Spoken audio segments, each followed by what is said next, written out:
माझं नाव शंकर तिलोटकर. आता सध्या मी गावी राहतो सोलगावमध्ये. हे मावळत बानेवाडी. हे सुभाष बाने आणि आमचे मित्रमंडळ म्हणजे कृष्णा कनारे, हे आम्ही संघात ते काम केलेलं आहे. आणि बाथरूममध्ये जर बसलो तर मला हात खाली टेकून मला वर उठायला लागायचं. आणि मग कसं तुम्ही बसायचं सांगा. म्हणजे बसताना कसं बसा, उठताना कसं बसायचं? बाथरूमला बसलो तर असा मान मान मान मान मान मान असा बसायचा बाथरूमला. आणि उठताना असे हात ठेवून असं असं असं असं उठायचं. मी बसूच पण शकतो, माझं ही ढोपरं आहे ती अशी वाकत नव्हती. पण आता मी डायरेक्ट बसून डायरेक्ट उभा राहू शकतो. डायरेक्ट बसून डायरेक्ट उभा राहू शकतो.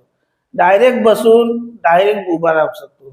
नाहीतर मला पहिलं असं असं असं करायला लागायचं. म्हणजे मला उठाच येऊन कसा तर आधार घ्यायला लागायचा. पण आता मी डायरेक्ट पहिला माझ खाली बसून जेवता येत नव्हतं. असं पहिला असा बसायला लागायचं जेवायला. ओके. किंवा असं कसला तरी टेबल नाहीतर खुर्ची घेऊन वर बसायला लागायचं.